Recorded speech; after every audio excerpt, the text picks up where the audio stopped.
Ijataw biex ngħidilkom kelma waħda. Ijataw biex ngħidilkom grazzi.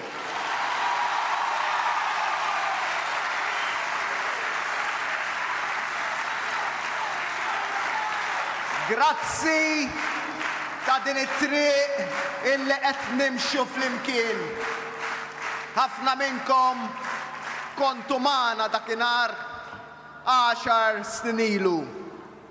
Ħafna minnkom hawnhekk jew li qed jarawna mill-kwitt ta' darhom seta' kellkom dubju dwarna u dwar dan il-proġett. Oħrajn ingħaqdu magħna wara. Oħrajn għadhom iridu jingħaqdu magħna.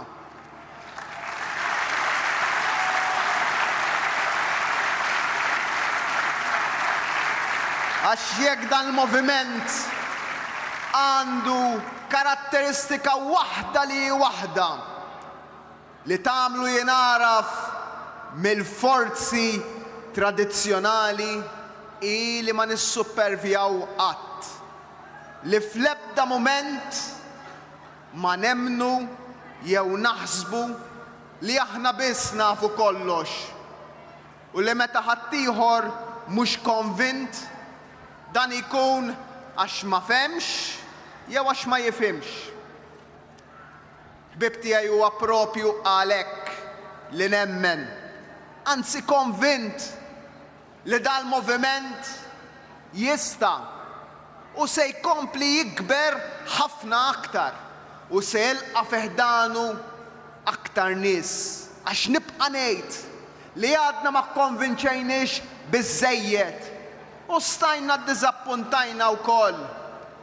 Imma rridu nibqgħu naħdmu biex fejn ma konniex konvinċenti nikkonvinċu. Fejn tlifna n-nies fit-triq ikonna l-kuraġġ niskużaw ruħna u nuruhom li aħna nistgħu nkunu saħansitra aħjar milli konna sal-lum. Dan biex inkomplu nibnu fuq il-kisbiet kbar ta' dil ġenerazzjoni rebbieħa. Għax meta jirbaħ dan il-moviment jirbħu n-nies. Waħda mill-ikbar bidliet radikali fil-politika kien li flimkien bnejna dan il-moviment. Ħafna kienu jaħsbuna qed noħolmu. Inftaħna bissirna moviment għal dawk il-ħafna eluf li qatt ma kienu f'partit, li qatt ma jridu jkunu f'partit. Il-messaġġ tagħna lil dawn in-nies kienu għadu li aħna l-moviment li nagħtu l-ispazju lill-idejat. Dan huwa l-moviment li ma jħares minn fejn ġej, iżda jħares fejn sejjer. Pajjiżna kiber għax ma weħilx jaħseb nofs poplu. Imma x'ħsibna u emminna li Malta hija tal-Maltin u l-Awċin kollha. U b'din l-attitudni mir-rebaħ. Rebħu dawk l-eluf ta' familji li bbenefikaw miċ-child care b'xejn. Rebħu dawk iż-żgħażagħ li xtraw l-ewwel post tagħhom u flankaw l-eluf taxxi. Rebħu il-pensjonanti li ħadu żieda wara l-oħra fil-pensjonijiet u se jkomplu jieħdu żiediet. Rebħu dawk li sabu xogħol ġdid mingħajr ma tilfu l-benefiċċji u llum baqgħu fid-dinja tax-xogħol b'dinjità. Rebħu il-persuni b'diżabilità li llum jgħixu fil-komunità bħala parti mill-proġett Soċjetà Ġusta. Rebħu kull familja u kull negozju f'Malta u Għawdex li llum għandhom kontijiet tad-dawl u tal-ilma orħos milli kellhom qabel u bħajibqgħu irħas.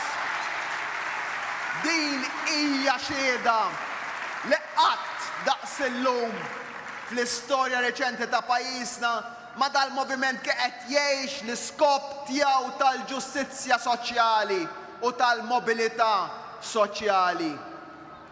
F'kull miżura f'dawn li semmejna u oħrajn dejjem żammejna f'moħħna il-ħsieb li ntejbu il-kwalità tal-ħajja tal-familji tagħna. Għalhekk illum nistgħu niftaħru li neħħejna żieda kollha fil-faqar li kienet inġemet qabel. Iżda dan stajna nagħmluh għax fimna li biex tqassam il-ġid l-ewwel trid toħolqu. Dan il-moviment fehem li spiċċa żmien li nġeldu l-ħaddiem ma' min iħaddem, jew lil min għandu ma' min m'għandux. Nissilna rrieda li kulħadd ikollu aktar, li kulħadd jista' jaspira li jilħaq quċċata ġdida.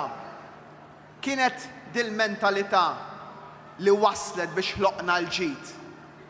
Meta temmen li tista' tasal. U meta taħseb li wasalt, tibda temmen li tista' tasal saħansitra aktar. U dak li qed jiġri dan il-poplu qed jemmen aktar fih innifsu għax fimna li n-negattività iġġib aktar negattività. U għalhekk mill-ewwel jum bil-problemi kollha li kellna qudiemna u sal-aħħar jum bil-problemi kollha li jista' jkollna qudiemna, aħna ħaniġu qudiemkom bil-ħsieb tal-ġid u l-pożittività għaliex il-ġid iġib il-ġid, ix-xogħol iġib ix-xogħol, il-pożittività iġib il-pożittività.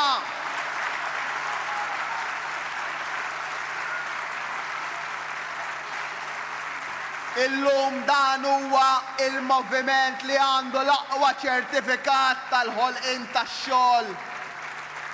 Iwritna pajjiż li kien sejjer l-isfel bid-downgrades mill-kreditu internazzjonali. U llum ġibna pajjiż tal-upgrades. X'ma nkunux kburin aħna pajjiżna. Din hija l-ġenerazzjoni rebbieħa li wellidna flimkien u l-frott tagħha irid jasal għand uliedna u ulied uliedna.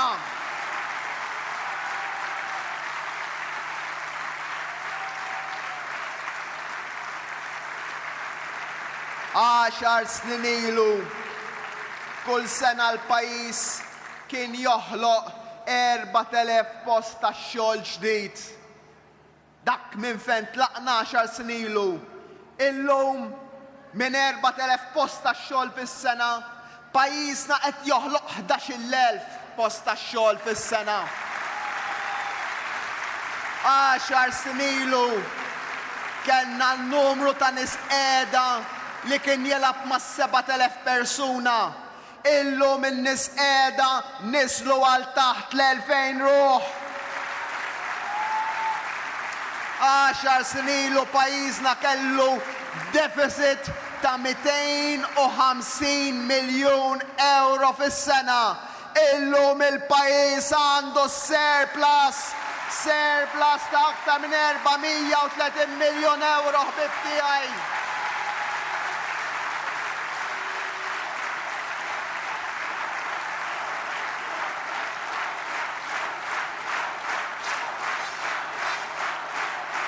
Surplus li nużaw fejn għandna bżonn, li ma nagħmluhx il-Vanġelu tagħna fejn hemm bżonn li nonfqu ħankomplu nonfqu. Fil-fatt l-ispiża kapitali tal-Gvern żdiedet mal-100 miljun euro fis-sena. Issa biħqi li l-ekonomija b'saħħitha mhux qed jgħiduha l-ekonomisti, qed jħossuha n-nies fi bwietom. Iżda l-ħajja mhux flus biss. Il-ħajja hija l-atmosfera li ngħixu fiha, in-nifs li nieħdu u l-kwalità tal-arja li neħħejna minna l-ħmieġ taż-żejt li niġġes billi bdejna nipproduċu enerġija mill-gass. Il-kwalità tal-ħajja hija l-espressjoni u l-libertà tagħha li saħħaħnija billi neħħejna ċ-ċensura u issa neħħejna l-libel kriminali. id-dritt li tissieħeb f'union li ma kellhomx eluf ta' ħaddiema fil-korpi dixxiplinati qabel ma beda jmexxi dal-moviment. Il-kwalità tal-ħajja dritt li semma leħnek bħalma huma ħajamlu żgħażagħ ta' 16-il sena li s-sena d-dieħla ħajvvutaw għall-ewwel darba. Dik hija id-demokrazija vera. Dik hija t-tisħiħ tas-saltna tad-dritt. Tajna leħen lil min ma kellux akkost li nkunu fil-mira tal-kritika aħna stess. Għaliex dan hu l-moviment tad-diskussjoni u tad-dialogu soċjali ħbib tiegħi. Politika tal-ugwaljanza li hija mibnija fuq l-imħabba. L-imħabba li int bħala ċittadin ittija lil min trid u l-istat ma jistax jindaħallek. Għalhekk daħħalna l-ewwel l-Unjoni Ċivili u mbagħad iż-żwieġ indaqs għal kulħadd.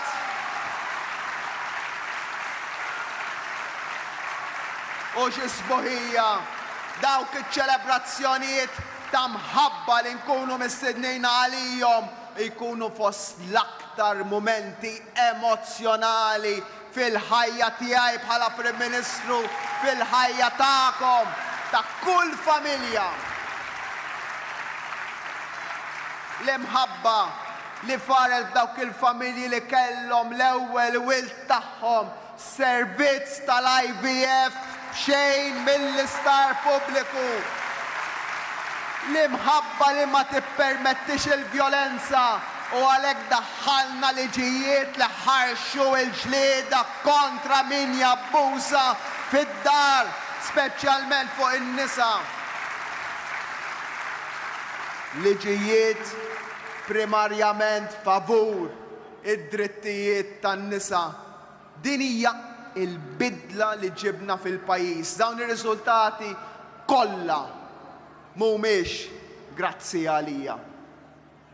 Dawn ir-riżultati kollha mhumiex grazzi għal Joseph Muscat. Dawn ir-riżultati huma grazzi għalikom li tajtuna il-fiduċja. Huma grazzi għat-tim fantastiku li għandna, tim wieħed, tim maqut, viżjoni waħda. Tim bilanċ għar-riżultati, tim li ma jixbaq qatt jaħdem. Magħmul minn nies li jpoġġu lit-tim qabel lilhom infushom, qabel l-individwu.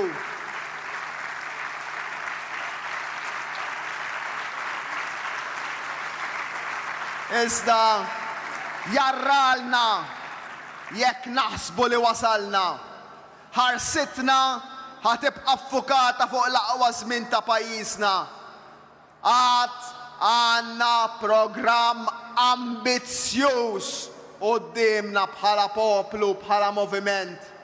Irridu li aktar Maltini gawdu l-frott tal-imħabba billi jsiru ġenituri, se nappoġġjawhom fl-għażliet li jagħmlu u se niffaċilitawlhom it-triq biex jekk iridu jaddottaw, jekk iridu jużaw l-IVF, jkunu jistgħu jagħmlu dan.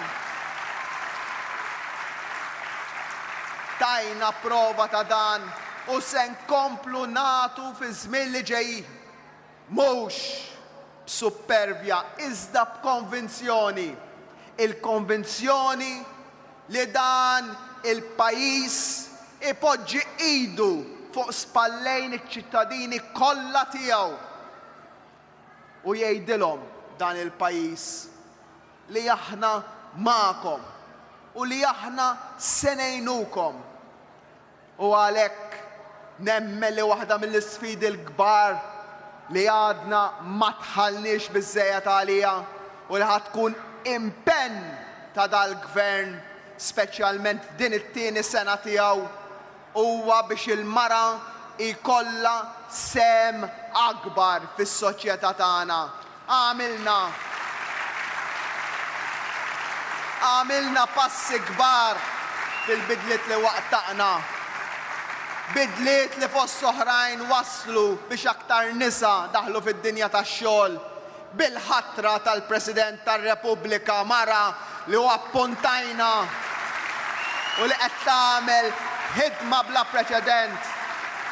Bil-ħatra ta' numru ta' preċedent ta' ġudikanti nisa fejn tajna messaġġ qawwi. Però hemm bżonn aktar. Hemm bżonn aktar. Tajjeb li mmexxu bl-eżempju, imma għad hemm oqsma fejn il-bidliet għall-ugwarjanza iridu jkunu aktar istituzzjonali. Nibqa' ngħid li mhux aċċettabbli li nofs is-soċjetà tagħna mhix rappreżentanta kif xieraq fil-Parlament u trid tkun bidla oħra li rridu wettqu flimkien ħbieb tiegħi. Minn meta dan il-moviment tad dritt tal-vot lil mara fis-snin 40 sal-lum ma ċċaqlaqna xejn f'dik li hija rappreżentanza fil-Parlament. Kien hemm momenti fejn anke pass lura għamilna. Pajjiż modern li jrid ikun eżempju għal pajjiżi oħra ma jistax jikkuntenta b'għaxar nisa biss fil-Parlament tagħna. L-argumenti li ilna nisimgħu kemm ilna fil-politika minn dawk li mhux lesti għal dan it-terremot fis-sistema biex nirranġaw din l-inġustizzja ma ħadmux. Jistgħu jkunu argumenti ġenwini u jagħmlu sens fuq il-karta, imma fallew u ddiżappuntaw lis-soċjetà. Irridu nwettqu bidliet li hemm bżonn u li s-sena l-oħra l-poplu diġà ivvota għalihom biex ma jkollniex għalfejn nistennew 70 sena oħra. Bil-kemm nistennew 5 snin ma nifilħu. Se naqblu mal-ewwel bir-riformi l-kbar li ħanipproponu da żgur li le. Se jkun hemm kontroversja u żgur li iva, imma għandna l-mandat u għandna r-rieda biex fejn ħaddieħor ma wasalx f'7 sena dan il-moviment jasal f'din il-leġislatura. Hawn ukoll ħanuru il-kuraġġ tal-bidla. Se naħdmu ħbieb tiegħi biex insolvu l-isfidi tas-suċċess bħal dawk li nħolqu foqsma bħal huma l-housing.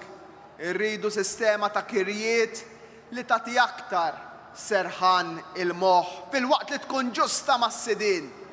Bdejna ħbieb tiegħi nħejju l-akbar proġetti infrastrutturali fl-istorja ta' pajjiżna. It-toroq kollha ta' Malta u Għawdex ingħataw wiċċ ġdid b'investiment ta' 700 miljun euro. Nidejna u bdejna proġetti infrastrutturali li Malta qatt ma rat bħalhom bħal dak tal-Marsa f'Santa Luċija u fiċ-ċentru issa tal-pajjiż. Ħbieb tiegħi irridu nkomplu nsaħħu l-istituzzjonijiet ta' pajjiż modern. Irridu naqbdu it-triq lejn kostituzzjoni ġdida. Ħbieb tiegħi biex nagħmlu dan kollu hemm bżonn illi nibqgħu pajjiż maqut. Hemm bżonn li nifhmu li flimkien naslu aktar milli nistgħu naslu jekk inkunu mifrudin. Hemm bżonn li nżommu l-impenn li bdejna fl-aħħar snin u li indeterminat li jkun il-wirt il-kbir ta' dan il-moviment. Dik li tispiċċa għal dejjem il-politika tal-aħmar u tal-blu, imma tibqa' tirrenja il-politika tal-bajda u l-ħamra.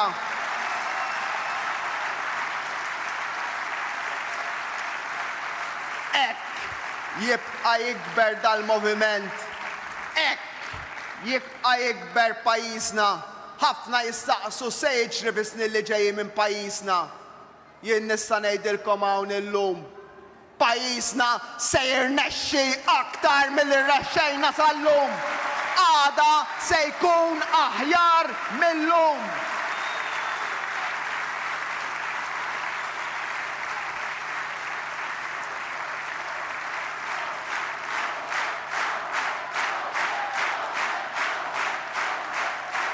Se nassiguraw li anka jekk qed ngħixu fuq fost l-aqwa mumenti bħala nazzjon, verament l-aqwa żmien għadu ġej. Għalhekk bib tiegħi il-bidla tkompli. Għalhekk nemmnu li ma wasalniex u għatfadlilna x'nimxu flimkien bħala moviment wieħed u maqut u kemm ħadd pjaċir li llum qegħdin hawnhekk f'Raħal Ġdid. Simbolu ta' ħafna affarijiet. Simbolu qrib qalbna. Li meta tara ssib is-soċjetà Maltija post ta' nies biżla, ta' nies ħaddiema li wliedhom telgħu il fuq u mxew il quddiem. Tħares lejn il-pjazza, tara qudiemek is-simboli ta' dak li għamilna poplu. L-attivitajiet u l-għaqdiet soċjali. Tara il-wirt tagħna bħala soċjetà. ċentru tas-saħħa fejn in-nies kulħadd jista' jieħu l-kura b'xejn lejra ta' pajjiżi oħra.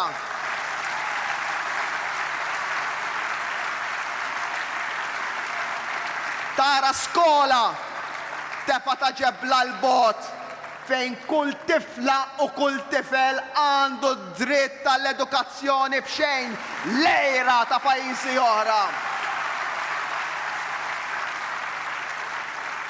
U dik it-tifla u t-tifel kemm taqsam it-triq u ssib l-ikbar kampus tal-Emcast fejn hemmhekk ukoll tista' tkompli timxi l quddiem.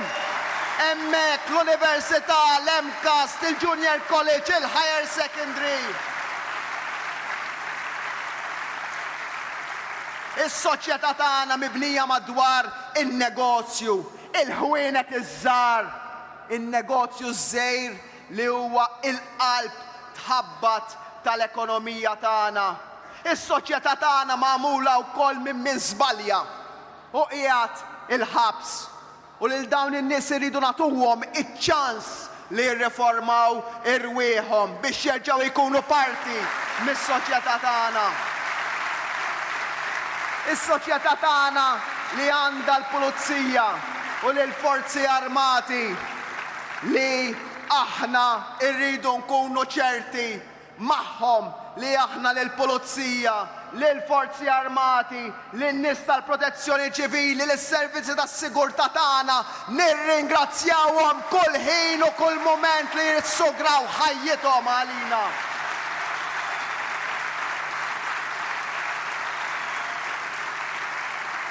Riflessjoni ta' pajjiż b'dar tal-anzjani fejn il-gvern jiggarantixxi li anke min m'għandux ikun jista' jgħin biex jidħol familtu f'dar tal-anzjani u nittrattah bl-aħjar mod possibbli. Soċjetà illi hija marbuta b'proġetti infrastrutturali kif toħroġ minn hawn qed ninvestu miljuni kbar biex in-nies li hawn fil-madwar ikunu jistgħu jivvjaġġaw aħjar. Soċjetà mibnija bl-ekonomija antika imma importanti tal-azzar u tal-marittimu bix-shipbuilding u bit-tarzna. Ekonomija li hija mibnija wkoll tefa ta' ġebla l-bot bl-ikbar investimenti dak li għandu x'jaqsam ma' teknoloġija fl-industrial estates li jimpjegaw u ħajkomplu jimpjegaw mijiet ta' ħaddiema tagħna. Riflessjoni ta' soċjetà illi qegħdin hawnhekk nitkellmu taħt kampnar u nħarsu lejn minarett. Ir-realtà ta' dan il-pajjiż li qed jinbidel u li kellu l-viżjoni ħaddieħor min ġie qabilna illi jibni soċjetà li kienet l-estalada. Meta fis-sebgħinijiet Mintoff kien iddeċieda illi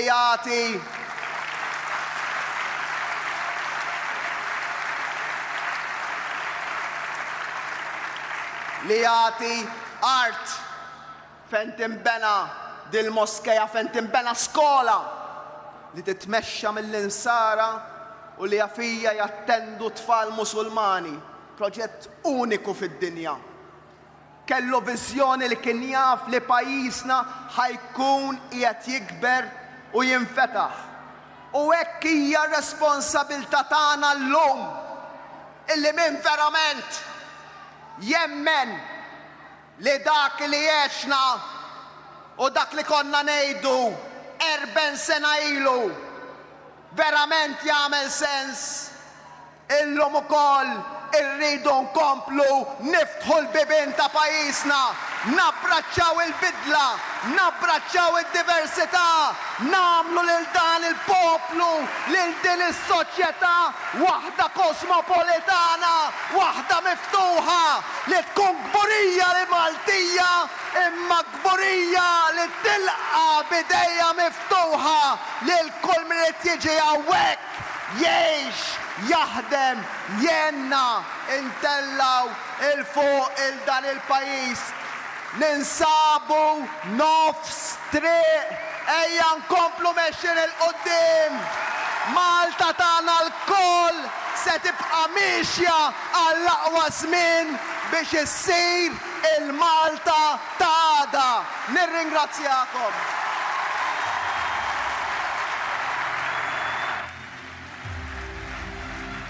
Grazzi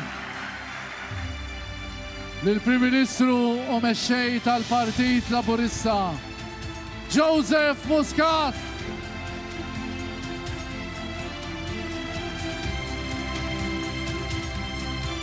Grazzi mill-qalbna lill-Prim Ministru ta' pajjiżna, il-mexxej tal-Partit Laburista. Grazzi Prim Ministru, grazzi Joseph Muscat.